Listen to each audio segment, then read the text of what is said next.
words today are directed mainly to the men who are in the chapel, not exclusively, but mainly to you and those of us who are men.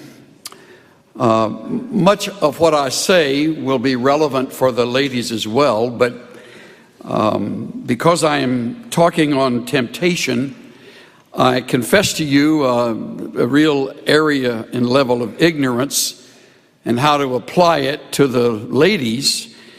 I am very well acquainted with the battle for men, since I'm in that category, but time would not permit me to broaden the target to include the women as well. So, however it speaks to you ladies, wonderful. I'm grateful that you are open and willing to apply it. I also believe it is appropriate that I address men mainly because we are more often than not the aggressor and sometimes tragically the predators. And that would include men in ministry. I realized when I looked at my calendar that this would be my final time to speak for this school year, and I had another direction in mind as I was going to move toward the importance of, especially you who are leaving the school to enter ministry as vocational Christian service in your life, to begin strong and to stay consistent and faithful and to end well.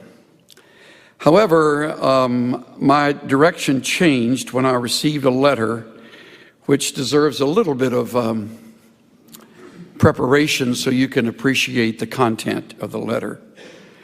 I've known the man who wrote this letter since he was a young teenager. He's now in his 40s. I watched him grow up in our church. I found great delight in him and his family. He was often in our home, became our oldest son's good friend. And he as well built a relationship with another young man about their ages, and they were almost inseparable through high school and then into and through college. One of the joys of remaining in the same church over a period of years is that you have the chance to go the full cycle. You dedicate them as little babies, and you are a part of the delight of their early years in the elementary school, and then you teach them, as in our case, in our doctrine class, which we taught them before they entered high school, and you are with them through high school and all of those trials and struggles, and then you're there for them as they marry and as they have their children, which was true of this young man who is now engaged in ministry. He sat where you sit. He attended 4 years at Dallas Seminary, did very well. And by that, I don't necessarily mean academically. He did very well with his life. And he, with his inseparable friend, I think they were probably had most every lunch together. They found, separate from one another, lovely young women with whom they fell in love, and I married both of them at separate times. So our roots go very deep. So when I get a note from him or a letter, everything stops as I read what he has to say. Here are a few excerpts. Your comments on faithfulness and staying at it touched on a tender wound for me. I know you have experienced the heartache of close friends succumbing to moral compromise. Such has been my experience with my best friend since junior high days in Fullerton. He and his wife were struggling with personal intimacy issues in their marriage, and he has had an affair with his church secretary. He has since divorced his wife. She wanted to save their marriage, but he has now married this secretary. He has lost the trust of many believers who look to him as a model of spiritual maturity, the respect of his ministry peers, the loving esteem of his adult children. his ministry credentials removed from him where he has been serving, and so much more, he adds. My wife and I cannot believe what has unfolded in their lives. The two of them would have been the last couple. How often I read those words. The two of them would have been the last couple we could have imagined in this scenario. It has moved us to humble praise for God's grace in our lives and a holy assessment of our marriage to ensure that we bring no shame to the name we want to honor. He adds, I read with fresh sensitivity early this morning Paul's words in 1 Corinthians 9:27. I beat my body and make it my slave, so that after I have preached to others, I myself will not be disqualified for the prize.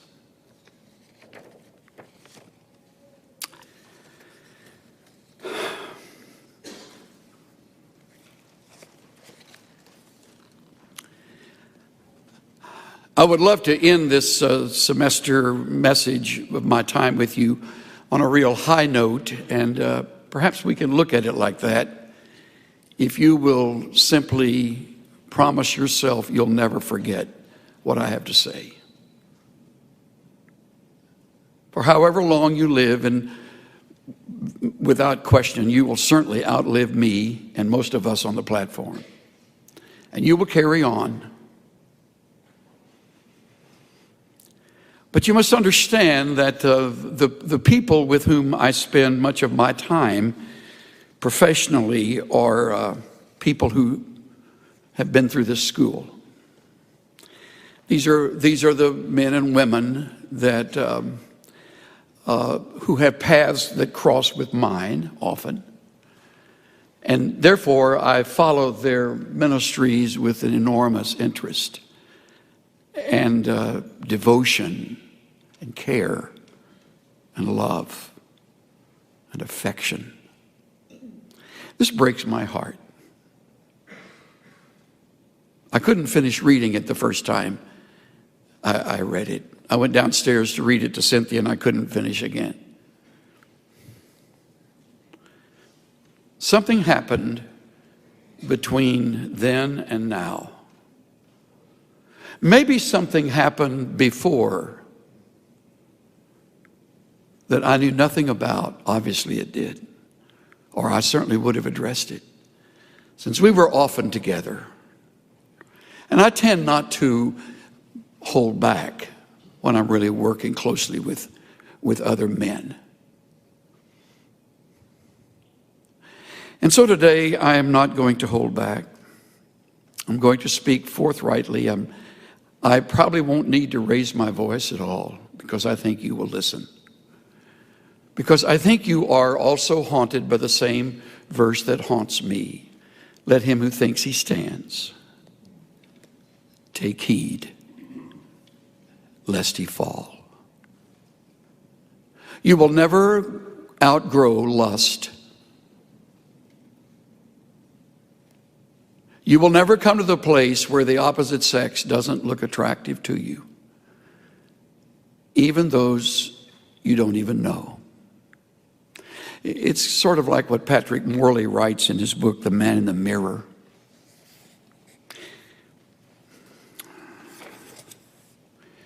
The three of us were eating deli sandwiches at a street-side table on the picturesque main street of town. As we were about to leave, a very lovely woman passed by us on the sidewalk. She was beautiful, fresh, sophisticated. She seemed a perfect match for the day. It was a beautiful spring day. Many heads turned as she walked by, including the two men I was with. I watched their eyes follow her, and I could tell they had mentally undressed her in the secrecy of their private thought world. Not a word was spoken, and we headed back to the office. I found myself on the horns of a dilemma. I brooded with indignation over the obvious lust of these two, but at the same time, I was keenly aware that the only difference between us was that I had more carefully controlled my eye movement. Because Christians are expected not to lust over women. He's writing to men, so when he says Christian, he means Christian men. I carefully concealed my thoughts, yet I knew pretending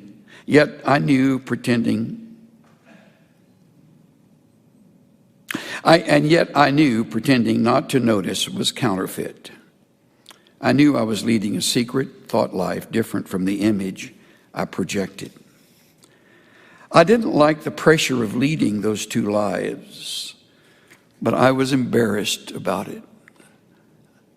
I thought it was exclusively my problem. It never occurred to me that other Christian men might struggle with the same problem. Are you living a secret thought life significantly different from the you known by others? Would you be embarrassed if your friends and associates knew what went on inside your mind? If your thoughts were audible, would your wife want a divorce? Each of us leads a secret thought life, an invisible life, known only to us, not known to anyone else. The secret life is usually very different from the visible you. The you that is known by others, yet it's the real you. It's the you known by God.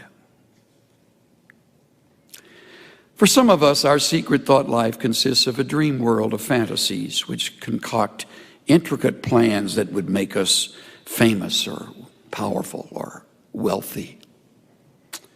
Others of us fabricate chance meetings with beautiful women who seduce us. We each invent a secret image of how we wish we were, which we would be embarrassed for others to know.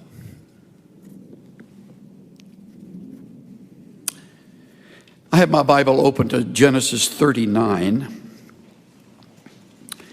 And as you turn to that chapter, it will be a chapter on sexual temptation.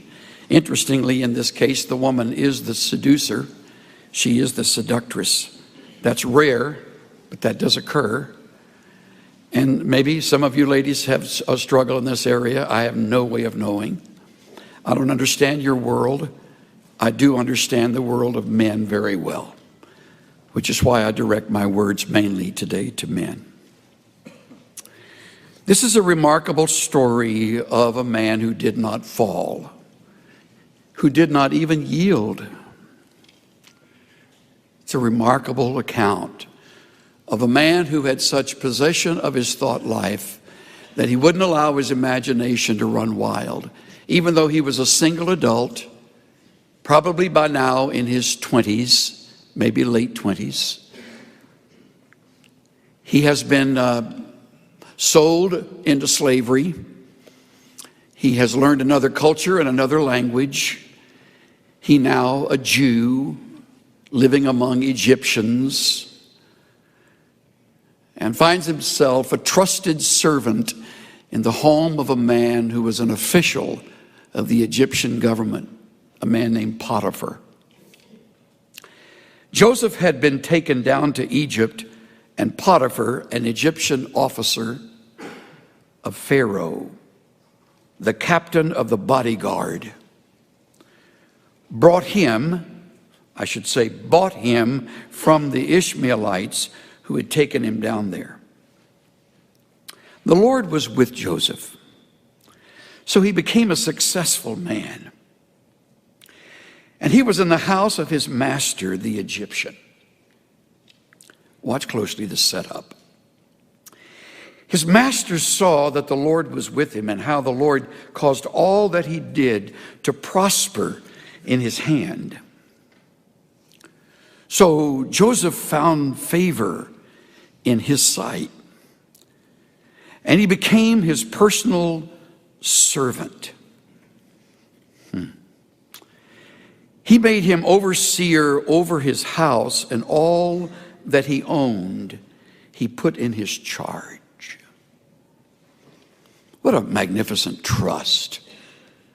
This Egyptian officer over time had watched, studied, listened to, seen the results of the work of this Hebrew servant, and little by little he released to him more and more responsibility and authority and privacy.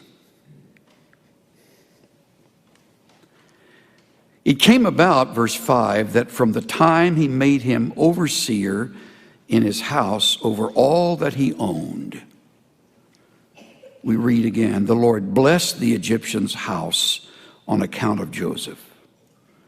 Thus the Lord's blessing was upon all that he owned in the house and in the field. So he left everything he owned in Joseph's charge. And with him there he did not concern himself with anything except the food which he ate. That, men and women, is trust.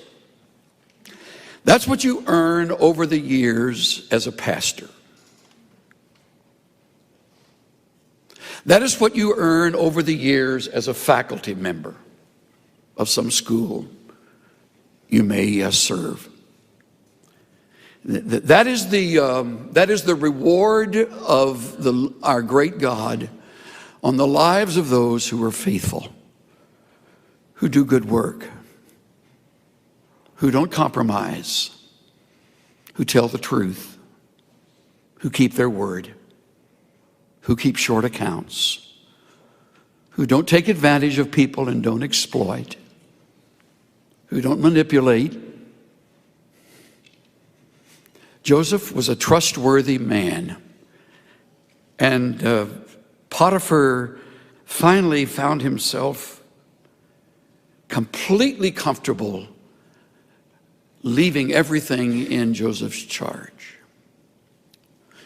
Before I go one step further, I have to pause and say that in itself puts you in a very vulnerable position, because you still have your thought life. You still have a world that goes on in your brain and in your old nature that is vile. It is obscene, which, if the Spirit of God does not control it, waits for the moment to lurch into action. We had a man who was a very fine preacher and long-time servant of Christ, we thought, had been in several churches by the time he came to the one he was in when we invited him to be one of our conference speakers. And he brought 5 significant messages, interestingly, on accountability, only for us to find out a few months later that he had women on the string at every church he had served, until it finally came to light within months after he had been ministering to us at our conference. And he had lived a lie, though at each church he had earned the trust of the people by his visible world. But he was a liar. He was an adulterer. He was an unfaithful man.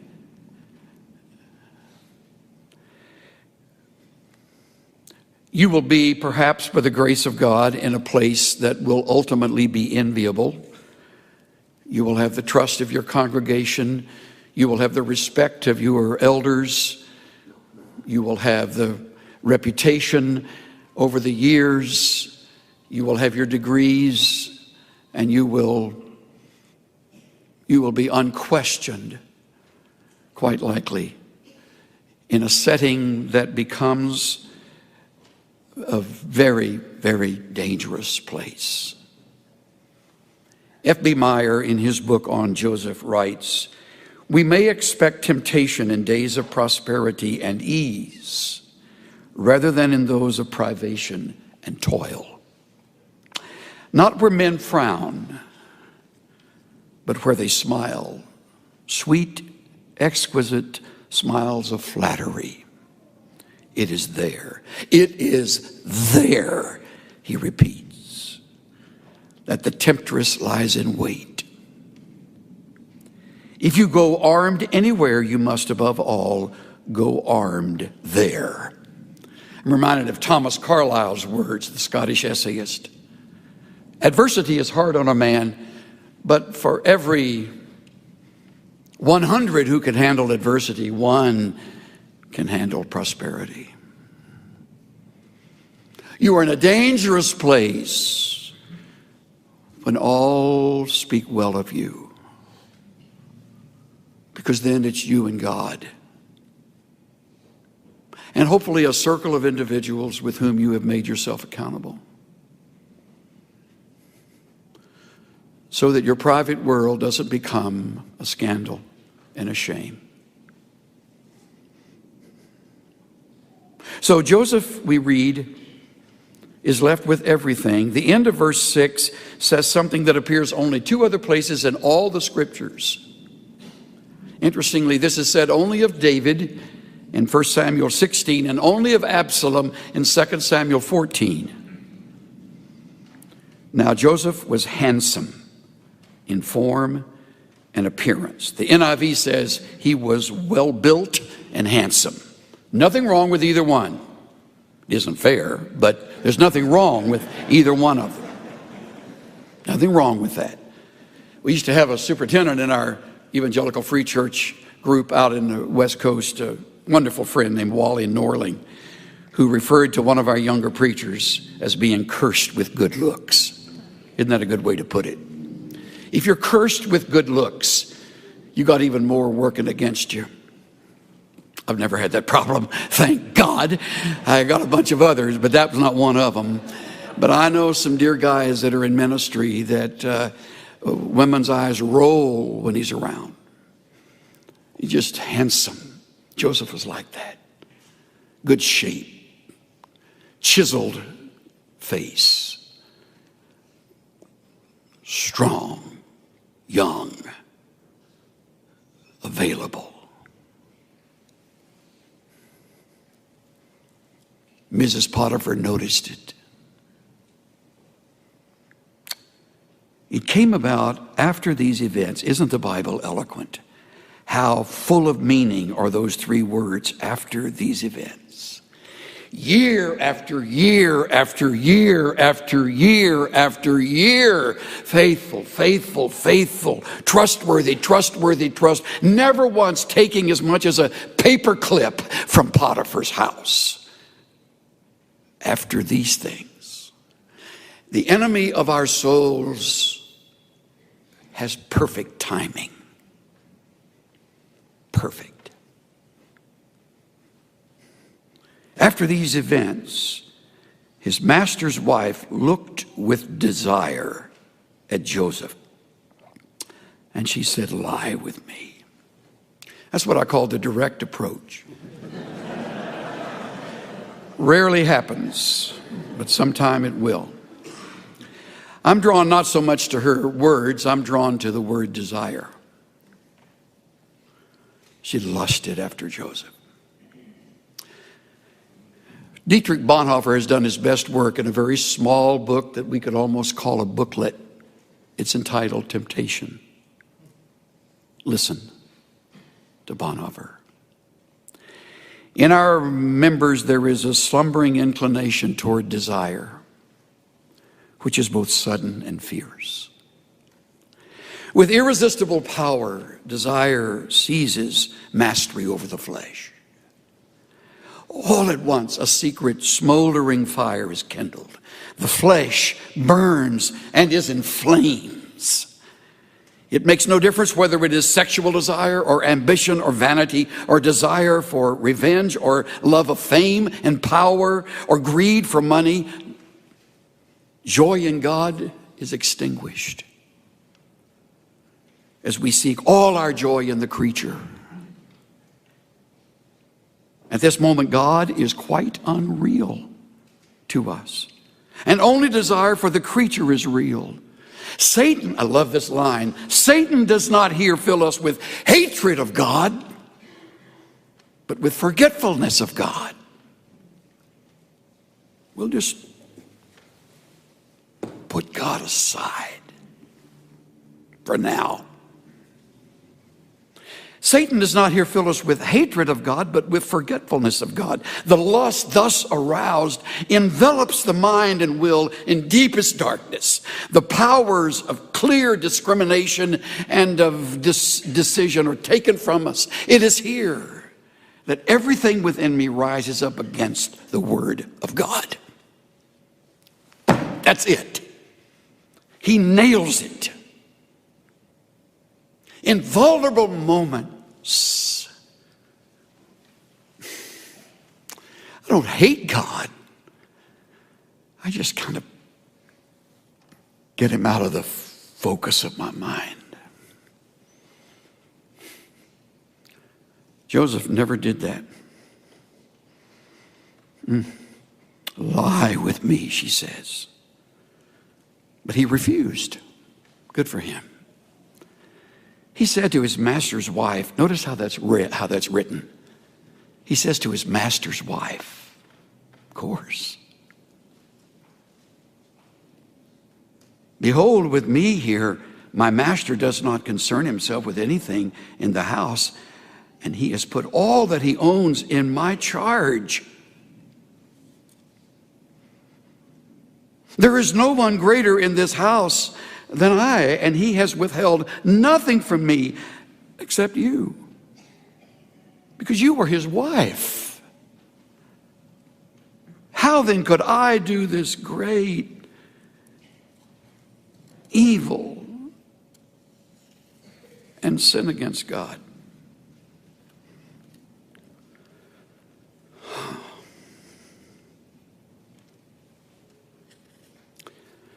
Clarence McCartney writes, this was no ordinary temptation. Joseph was not a stone, a mummy, but a red-blooded young man in his 20s. It was not one temptation on one day, but a repeated temptation. An old story tells how when Joseph began to talk about God, the temptress flung her skirt over the marble bust of the God that stood in the chamber and said, now the gods will not see. But Joseph answered, my God sees. Reminds me of what the psalmist writes in 139, verse 3. You scrutinize my path and my lying down, and you are intimately acquainted with all my ways. He knows every minute you spend on the internet. He sees everything you look at. He sees every stolen moment. He sees it all. I forget who said it. I wish I had been the originator, that a secret sin on earth is open scandal in heaven. There's no sin here. There's no sin in the temptation. Sin is in the yielding. So he says no. Now, the great hope is that does it. She's out of the way. Nope. Verse 10, it came about as she spoke to Joseph day after day, that he did not listen to her, to lie beside her, or to be with her. Day after day after day after day. Remarkable, remarkable relationship with God. I almost said remarkable man, but he's just a man like you or me. The difference is he had cultivated the kind of relationship with his God that would not permit this. Just would not permit it. One day she finally decides enough's enough. It happened on that day that he went into the house to do his work, and none of the men of the household was there inside. So they're all alone. I'm sure she made sure there was no one else around, perhaps locked the doors. She caught him by his garments, saying, "Lie with me." And he left his garment in her hand and fled and went outside. Interestingly, so often in the New Testament, when you come to passages dealing with sexual lust, the answer is to run. That's a wonderful response. You can't lust and run fast at the same time. And he took off running, left part of his garments there. And when she saw that he had left his garment in her hand and had fled outside, she called to the men of her household and said to them, "See, he has brought in a Hebrew to us to make sport of us." There's anti-Semitism in her words. This Jew.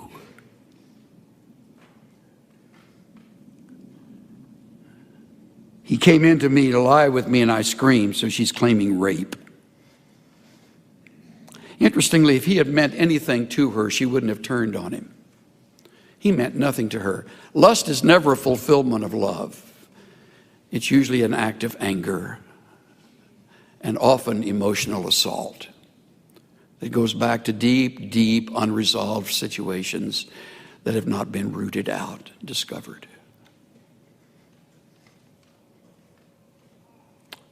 Came about when he heard that I raised my voice and screamed, that he left his garment beside me and fled. She left his garment beside her until his master came home. Then she spoke to him with these words, "The Hebrew slave whom you brought to us came in to make sport of me. It happened as I raised my voice and screamed that he fled." When the master heard of it, his anger burned, and verse 20, he put him in jail. Verse 21, but the Lord was with him. How do I apply all of this? Let me do it quickly. 4 thoughts came to my mind early this morning. All of them are you must not. First of all, you must not be weakened by your situation. You must not be weakened by your situation. Economically, Joseph was secure, respected, and trusted. Personally, he was handsome, desired. Miscellaneous other things, they were alone, had an excellent track record. He was invited. He was unmarried. It's her idea. Your flesh invariably will remind you of those unique situational circumstances, and you'll fall. If you don't, strengthen your life in the midst of whatever situation. So you must not be weakened by your situation. Secondly, you must not be deceived in the persuasion. It was a bold, flattering, calculated, direct, and quite frankly, extremely desirable. In what I read, I find that the ancient Egyptian women were fabulously beautiful. It's quite possible that cosmetics began there, and they knew how to make themselves even more attractive. He could have thought, her husband doesn't meet her needs like I could. By doing this, you'll prove that you really care for me. Who will ever find out we're completely safe? Look, I'm so terribly alone and lonely, and God will understand. Just this once, never, ever, ever again. Those are the words of temptation. You must not be deceived in the persuasion. Here's the third, and perhaps I mean this one most firmly of all 4. You must not be gentle with your emotions. We read in verse 8, he refused. We read in verse 9, it is a great evil. Those are his words. Sin against God. Those are his words to her. He did not listen to her and would not be with her. Verse 10. Verse 12, he left and fled and went into the street. Those are all strong, not gentle, but strong reactions to the emotions within him.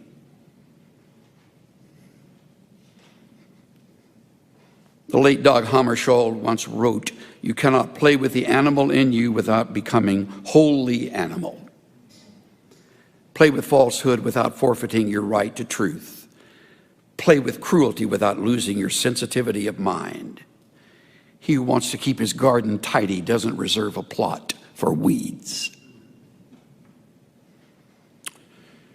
You must not be weakened by your situation. You must not be deceived in the persuasion.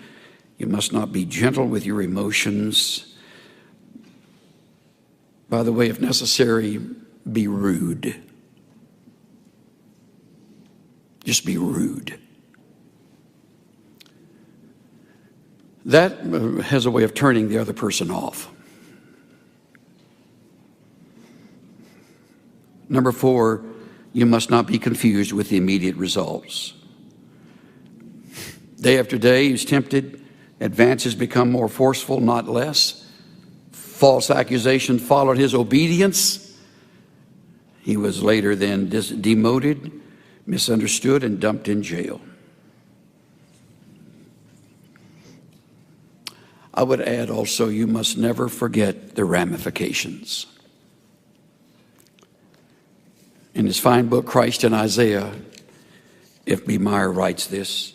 This is the bitterest of all, to know that suffering need not have been. That it has resulted from indiscretion and inconsistency. That it's the harvest of one's own sowing. That the vulture which feeds on the vitals is a nestling of one's own rearing. Ah, me, this is pain.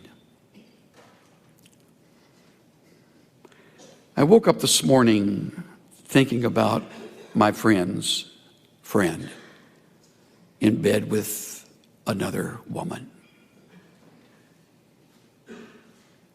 I thought about how he must feel, alienated now from friends and, worst of all, his own children.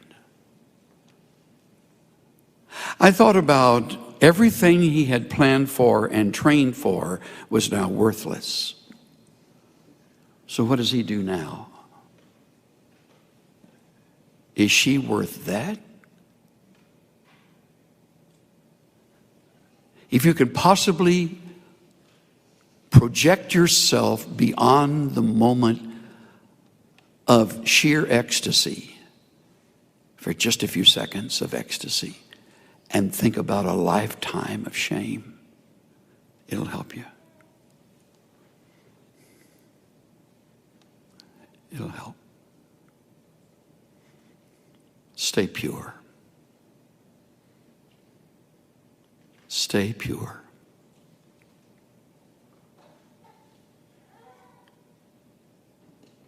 Stay pure.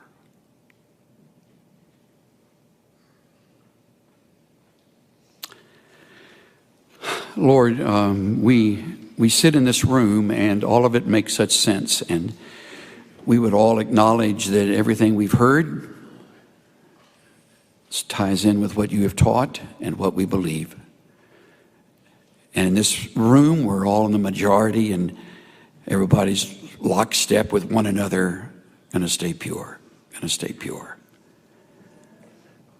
But in a few years, we'll all be separated and more of our hours will be spent away from anybody in this room. And that's when the test will come. May we never forget the marvelous model of Joseph and the way you strengthened him in this hour, those days, and how you took him even through the jail experience to promote him to a position he would never otherwise have had. I pray for these younger men and women who have their lives before them, that they may be for you throughout their lives testimonies of the holiness of God. I ask that for faculty and student alike, for preacher and missionary alike, for counselor and staff member and musician alike, for authors, songwriters, for those who hold responsible positions in the future, leading ministries and serving the people. May we be models of purity.